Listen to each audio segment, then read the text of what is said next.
a Dan's bar today, and so it has been decreed. When thou goes out in New Orleans, thou takes a flask with thou.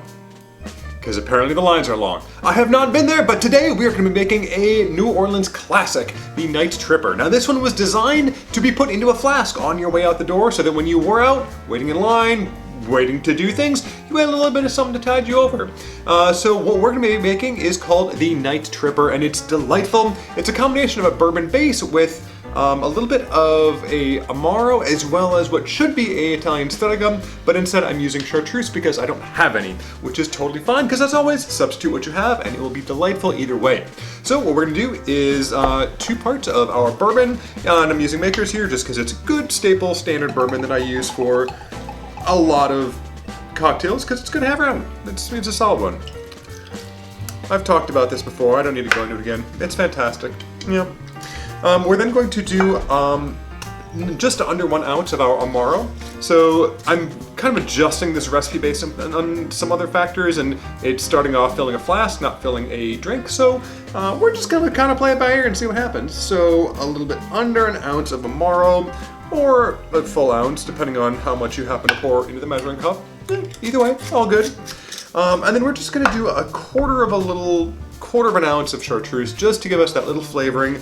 You don't want it to overpower the bourbon or the Amaro, so it's a strong flavor profile, so we don't want to have too much to overpower the other components. So just a quarter, just a dribble. Not much at all, but that'll be tasty. That'll be good, and just enough to add that little herbal overtones to the rest of it and add that complexity. I'm also going to put in some dark bitters. You could also use Bouchard's. Whatever you happen to have on hand is delightful, but I'm going to put a good healthy couple full shakerfuls of our bitters, and then we'll be on our merry way. It's time for a good old-fashioned shake. Oh, by the way, if you ever go out, make sure always have the flask shiny. Always important.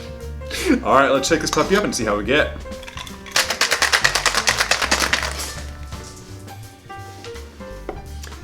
Closed. All right, my hand is cold and I have officially sprayed alcohol everywhere.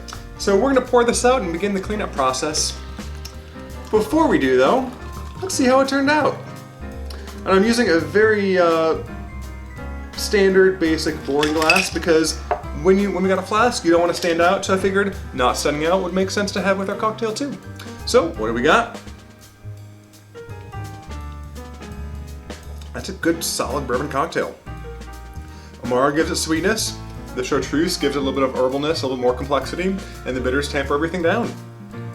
This is a great cocktail to have in your flask. A little bit more than just a bourbon, a little more complexity, a little more going on, but not enough that it's overbearing to do. And it'd be good cold, warm. It's got enough sweetness because the bourbon has that sweetness that adds to it. Yeah, solid. I would definitely make that again.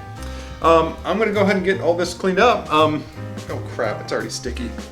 Well, until we meet again, happy practicing and hope your shaking goes better than mine. Cheers.